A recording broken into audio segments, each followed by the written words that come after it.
আসসালামু আলাইকুম, স্বাগত জানাচ্ছি আরটিভির মধ্যাহ্নের সংবাদে। আপনাদের সঙ্গে আছি আমি সৈয়দা সাদিয়া বেনাসির।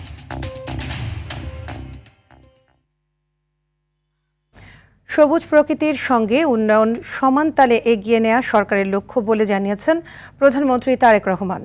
বসবাসের অযোগ্যের তালিকায় বিশ্বের তৃতীয় অবস্থানে ঢাকা, এমন প্রতিবেদনের উদাহরণ টেনে বিষয়টিকে গুরুত্বের সঙ্গে নিয়ে সবাইকে সচেতন হওয়ার আহ্বান জানান তিনি। বিশ্ব পরিবেশ দিবস ও পরিবেশ মেলা 2026, জাতীয় বৃক্ষরোপণ অভিযান ও বৃক্ষ মেলা 2026-এর উদ্বোধনী অনুষ্ঠানে প্রধানমন্ত্রী আরও বলেন, বৃক্ষরোপণ ও পরিবেশ সুরক্ষা ভবিষ্যতের জন্য বিনিয়োগ। এগুলো শুধু বার্ষিক নয়, প্রাত্যহিক ও নৈমিত্তিক আচরণে পরিণত করার তাগিদও দেন তিনি। ঐক্যবদ্ধ থেকে কাজ করলে সবুজ বাংলাদেশ গড়ে তোলা সম্ভব বলেও প্রত্যাশা করেন প্রধানমন্ত্রী।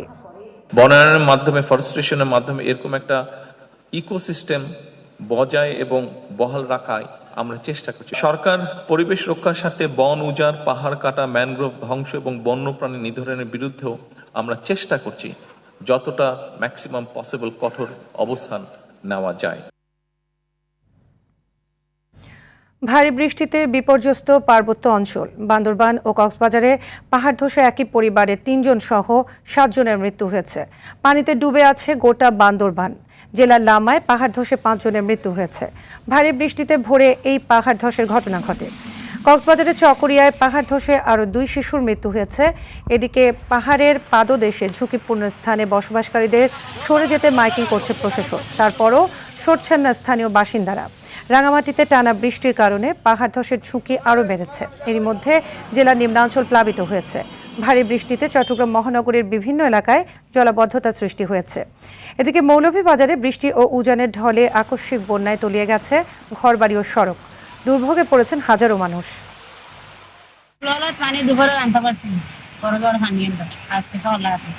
এইসব এলাকায় বন্যায় একেবারে অবস্থা খুব খারাপ। সবার বাড়ি করে পানি, আঁটু পর্যন্ত পানি। অনেকের বাড়িতে জল উঠে গেছে, আমাদের রান্না করার কোনো ব্যবস্থা নেই। জিনিসপত্র প্রায় ভিজে গেছে, আর আমরাও বন্যার পানি চাটকে আছি। মুহূর্তের মধ্যে আমাদের একটা নতুন বাড়ি সেটা ধ্বংসস্তূপে পরিণত হয়ে যায়। ওয়ার্ডের মধ্যে ভাই অতিরিক্ত ঘরে ঘরে পানি, এখন কি করবো ভাই? পরিবেশ বিপর্যয়ের কারণেও আমাদের পাহাড়ি অঞ্চলে ভূমিক্ষয় তথা ভূমিধস সৃষ্টি হচ্ছে। কখনো অতিবৃষ্টি অথবা অনাবৃষ্টি এবং একাধারে বৃষ্টিপাতের পরিমাণ বেশি হওয়ার কারণে পাহাড় ধসে যাচ্ছে। পাহাড় ধসের বিষয়ে বিস্তারিত জানাতে বান্দরবান থেকে সরাসরি যোগ দিচ্ছেন সহকর্মী সাফায়েত হোসেন। সাফায়েত, বান্দরবানে পাহাড় ধসে হতাহতের বিষয়টির আপডেট আমাদের জানাবেন। সাদিয়া, আপনি জানেন গত কয়েকদিনের বন্যা এবং পাহাড়ি ঢলে বান্দরবানের নিম্ন অঞ্চল প্লাবিত হয়েছে। তবে গতকাল রাতে বান্দরবানের লামা উপজেলার আজিজনগর একই পরিবারের স্বামী স্ত্রী এবং শিশুসহ 5 জন পাহাড় ধসে মাটি চাপা পড়ে মারা গিয়েছে। তবে এই ঘটনার পর থেকে আসলে ওখানকার এলাকার মানুষের মাঝে আতঙ্ক ছড়িয়ে পড়ছে। সেখানে প্রশাসনের কর্মকর্তারা পরিদর্শন করেন এবং যারা আসলে নিহত এবং মারা গিয়েছে তাদেরকে আসলে দাফনের ব্যবস্থা করছেন। স্থানীয় যারা জনপ্রতিনিধি রয়েছেন তারা তাদের দাফনের ব্যবস্থা নিচ্ছেন। এছাড়াও আপনার বান্দরবানের জেলা শহরের আর্মিপাড়া, শেরেবাংলা নগর, কাশিমপাড়া এবং বেশ কিছু এলাকা আপনার পানির নিচে তলিয়ে আছে। এখানকার হাজার হাজার মানুষ আসলে পানিবন্দী হয়ে পড়ে আছে। তবে বান্দরবানের জেলা শহরে 19টি আশ্রয় কেন্দ্র, প্রায় 300 মানুষ আশ্রয় নিয়েছে। তবে আশ্রয়ীদের জন্য প্রশাসনের পক্ষ থেকে শুকনো খাবার এর ব্যবস্থা এবং খিচুড়ির ব্যবস্থা গ্রহণ করা হয়েছে। এছাড়াও যারা বেশি ক্ষতিগ্রস্ত হয়েছে তাদেরকেও নগদ অর্থ সহায়তা দেওয়া হচ্ছে। এছাড়াও বান্দরবানের রুমা এবং রোয়াংছড়ি বিভিন্ন স্থানে পাহাড় ধসার কারণে রাস্তা বন্ধ হয়ে যাওয়ার কারণে রুমা এবং রোয়াংছড়ি সড়ক যোগাযোগ বিচ্ছিন্ন রয়েছে। তবে এখনো পানি আসলে সাঙ্গু এবং মাতামুহুরী নদীর পানি বিপদসীমার উপর দিয়ে প্রবাহিত হচ্ছে। তবে আসলে এখানকার যারা খেটে খাওয়া মানুষ, শ্রমিক এবং সাধারণ মানুষ সবাই আসলে পানিবন্দী, তাদের আসলে জীবন খুবই কষ্টে যাচ্ছে। তবে এই ছিল আসলে বান্দরবান থেকে সর্বশেষ খবর। সাদিয়া, ধন্যবাদ আপনাকে। আমাদের আরেক সহকর্মী সাইফুর রহিম শাহিন যোগ দিচ্ছেন কক্সবাজার থেকে। শাহিন, কক্সবাজারে ভারী বৃষ্টি ও পাহাড় ধসের বিষয়ে আমাদের বিস্তারিত জানাবেন। হ্যাঁ সাদিয়া, আসলে অতিরিক্ত পাহাড় কর্তনের ফলে, পাহাড় নিধনের ফলে যে পাহাড় কাটা অংশে বারবার ধসে পড়ে এই হতাহতের ঘটনা ঘটছে। আমরা গত কয়েকদিন ধরে দেখতে পাচ্ছি রোহিঙ্গা ক্যাম্পে পৃথক 4টি ঘটনায় এ পর্যন্ত 16 জন নিহত হয়েছে পাহাড় ধসের ঘটনায়। আজকে ভোরে ছকুরিয়ায় প্রত্যন্ত এলাকায় পাহাড় ধসে 2 শিশু নিহত হয়েছেন। তারা আপন স্বাস্থ্য ভাই বোন, তারা নিহত হয়েছেন। আজকে সকালে জেলা প্রশাসক মোহাম্মদ আব্দুল মান্নান বিষয়টি আমাকে নিশ্চিত করেছেন। এবং কক্সবাজার শহরের যে ঝুঁকিপূর্ণ যে পাহাড়ের পাদদেশে বসতি আছে, সেখানে অনেক পাহাড় ধসের আশঙ্কায় আছে। লক্ষাধিক মানুষ যে পাহাড় ধসের ঝুঁকিতে রয়েছে। এগুলো যদি এসব বসতি লোকজনদেরকে সরিয়ে না হয়, তাহলে পাহাড় ধসে আরো হতাহতের আশঙ্কা করা হচ্ছে। তো রোহিঙ্গা ক্যাম্পের যে টিলায় পাহাড়ের চূড়ায় যে ঘর বাড়ি সেটগুলো রয়েছে, সেখানে ঝুঁকিপূর্ণ বসতি অহরহ রয়েছে। সেখানে পাহাড় ধসের আশঙ্কা করা হচ্ছে। প্রতি বছর বর্ষা মৌসুমে পাহাড় ধসের ঘটনা ঘটছে, কিন্তু এইবারে 3 দিনে আজ পর্যন্ত 22 জন নিহতের ঘটনা ঘটছে পাহাড় ধসের ঘটনায়। তো এখনো ভারী বৃষ্টি অব্যাহত রয়েছে। গতকাল থেকে আজকে সকাল পর্যন্ত 103 মিলিমিটার বৃষ্টিপাত রেকর্ড করেছে কক্সবাজার। স্থানীয় আবহাওয়াবিদ আব্দুল হান্নান আমাকে এই তথ্য জানিয়েছেন। ভারী বৃষ্টি আরো 2 দিন অব্যাহত থাকবে বলে তিনি আমাকে জানিয়েছেন। তো এ হচ্ছে সাদিয়া কক্সবাজার থেকে আবহাওয়ার সর্বশেষ তথ্য। ধন্যবাদ শাহিন। সংবিধানের 15 সংশোধনীর আংশিক বাতিলই থাকবে, সেই সঙ্গে বহাল থাকবে হাইকোর্টের রায়ও। তত্ত্বাবধায়ক সরকার বাতিল করা সংবিধানের 15 সংশোধনী নিয়ে আপিলের রায়ে সকালে এই আদেশ দিয়েছেন প্রধান বিচারপতির নেতৃত্বাধীন 4 সদস্যের আপিল বেঞ্চ। এতে সংবিধানে গণভোট ও নির্বাচনকালীন তত্ত্বাবধায়ক সরকার ব্যবস্থা ফিরে এলো। রায় কিছুটা সন্তোষ জানিয়েছেন আপিলকারী সুজন সম্পাদক বদিউল আলম মজুমদার। বলেন, আদালত পুরো বিষয়টিকে সংসদের দিকে ঠেলে দিয়েছে, তবে রাষ্ট্রের নীতিগত সিদ্ধান্ত সংসদেরই নেওয়া উচিত উল্লেখ করে জামায়াতের আইনজীবী জানান, এতে সংসদের দায়িত্ব আরও বেড়ে গেল। সবাইকে একদলীয় শাসন ব্যবস্থার দিকে বাংলাদেশকে নিয়ে যাওয়ার জন্য, বাংলাদেশের মানুষের গণতান্ত্রিক অধিকার, ভোটার অধিকার থেকে বঞ্চিত করার জন্য এই সংশোধনী আন্দোলন করা হয়েছে। তো সেটা হাইকোর্টে যখন চ্যালেঞ্জ হয়, তখন 2024 সালে হাইকোর্টে একটি রায় দেয় এবং রায় দিয়ে ওই সংশোধনীর 4টি বিষয় বাতিল ঘোষণা করে এবং সেই রায়টি আজকে আপিল বিভাগ বহাল রেখেছেন। 7 ক এবং খতে ছিল এই সংবিধানের কতগুলো বিষয় আছে, এগুলো পরিবর্তন করা যাবে না। যদি কেউ পরিবর্তন করেন তাহলে সেটা হবে সাংবিধানিক রাষ্ট্রদ্রোহিতা। আমাদের হাইকোর্ট বিভাগ এই অনুচ্ছেদকে অসাংবিধানিক ঘোষণা করেছিলেন। আপিল বিভাগে এই অনুচ্ছেদ অসাংবিধানিক থেকে গেল। চট্টগ্রামের সীতাকুণ্ডে 8 বছরের শিশু জান্নাতুল নেসা ওরফে ইরামণিকে হত্যা মামলার রায় আজ। চট্টগ্রামের নারী ও শিশু নির্যাতন দমন ট্রাইব্যুনাল 4-এর বিচারক জান্নাতুল ফেরদৌস এই চাঞ্চল্যকর মামলার রায় ঘোষণা করবেন।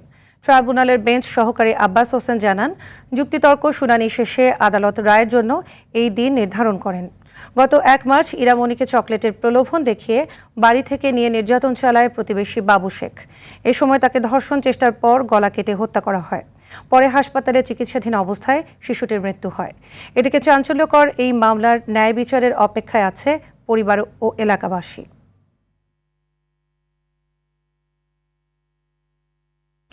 কক্সবাজারের উখিয়ার রোহিঙ্গা ক্যাম্পে স্ত্রী ও শিশু সন্তানকে গলা কেটে হত্যা করেছেন এক ব্যক্তি। হত্যার পর ঘাতক এহতেশামুল পলাতক রয়েছেন। নিহতরা হলেন কুতুপালং 6 নম্বর রোহিঙ্গা ক্যাম্পের সুফিয়া ও তার সন্তান শামীম। এ ঘটনায় তার বড় সন্তান বাপ্পিও আহত হন। কুতুপালং রোহিঙ্গা ক্যাম্পের মাঝি হুসাইন জানান, বুধবার রাতে পারিবারিক বিষয়ে এহতেশামুল ও তার স্ত্রীর মধ্যে বাগবিতণ্ডা হয়। এক পর্যায়ে এহতেশামুল ধারালো দা দিয়ে তার স্ত্রী এবং 2 ছেলেকে কুপিয়ে ও গলা কেটে গুরুতর জখম করেন। এতে ঘটনাস্থলে মারা যান 2 জন। আহত বাপ্পিকে কুতুপালং MSF হাসপাতালে ভর্তি করা হয়।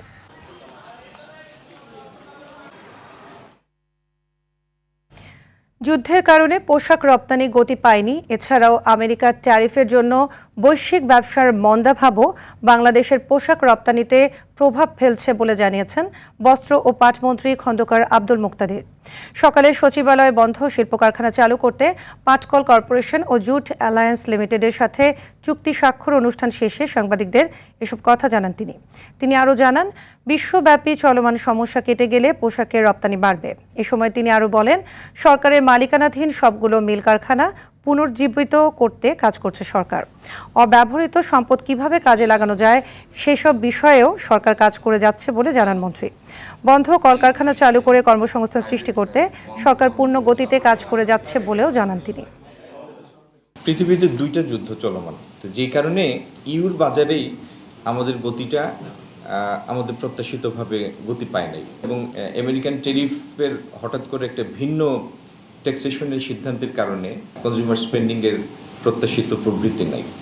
তো এই জিনিসগুলি কেটে গেলে ইনশাল্লাহ আমরা এক্সপোর্টের ক্ষেত্রেও আমাদের কাঙ্ক্ষিত গতিতে ফেরত যাব। আগামী 15 জুলাইয়ের মধ্যে সায়দাবাদের পুরো টার্মিনালকে সুশৃঙ্খল করতে মালিক ও শ্রমিকদের আলটিমেটাম দিয়েছেন দক্ষিণ সিটির প্রশাসক মোহাম্মদ আব্দুস সালাম। রাজধানীর গণপরিবহন ব্যবস্থায় শৃঙ্খলা ফেরাতে এবার চিরচেনার রূপ পরিবর্তনের সিদ্ধান্ত নিয়েছে দক্ষিণ সিটি কর্পোরেশন। দীর্ঘদিন ধরে ডাম্পিং স্টেশন আর বাসের গ্যারেজে রূপ নেয়া এই টার্মিনালটি পরিষ্কার করেছে সিটি কর্পোরেশন। প্রশাসক জানিয়েছেন, এখন থেকে রাস্তার বাইরের সব কাউন্টার বন্ধ থাকবে এবং যাত্রীদের বাধ্যতামূলকভাবে টার্মিনালের ভেতর থেকে বাসে উঠতে হবে, অন্যথায় চালানো হবে মোবাইল কোর্ট। রাজধানীর অভ্যন্তরে যানজট কমাতে এবং সড়কে শৃঙ্খলা ফেরাতে আগামী 3 থেকে 4 মাসের মধ্যে আন্তঃজেলা বাস টার্মিনাল কাঁচপুরে স্থানান্তর কোথাও জানিয়েছেন দক্ষিণ সিটি কর্পোরেশনের প্রশাসক।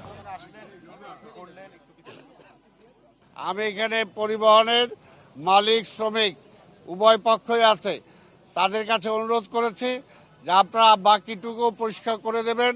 শুধুমাত্র আসা যাওয়ার জন্য যে বাসগুলো, তারা একটা বা দুইটা করে একটা কোম্পানি এখানে ওয়েটিং করতে পারবে, বাকি কোনো বাস এখানে থাকবে না।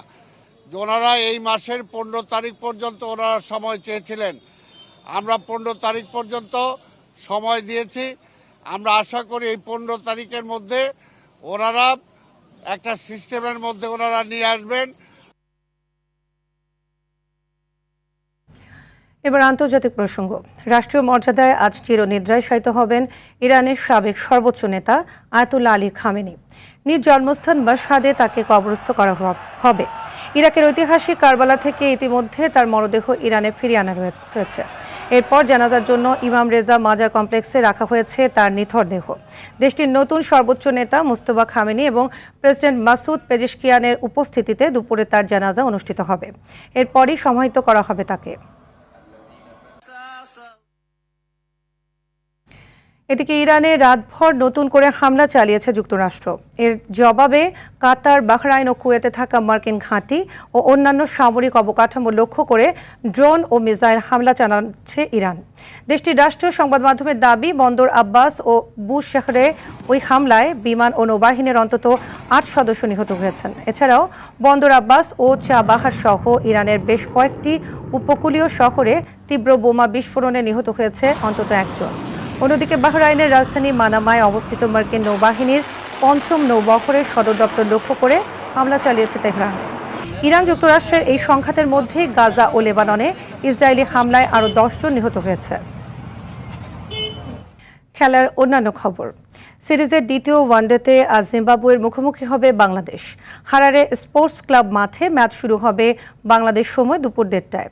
প্রথম ওয়ানডেতে হতাশাজনক হারের পর সিরিজের টিকে থাকতে এই ম্যাচে জয়ের কোনো বিকল্প নেই টাইগারদের সামনে।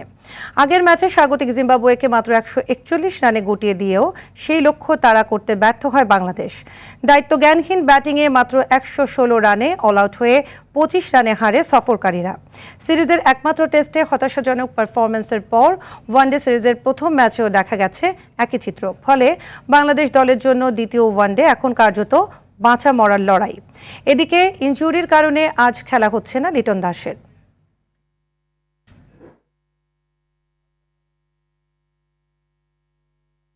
মধ্যাহ্নের সংবাদ এ পর্যন্তই। দুপুরের সংবাদ 2:45টায় দেখার আমন্ত্রণ রইল। ধন্যবাদ সবাইকে।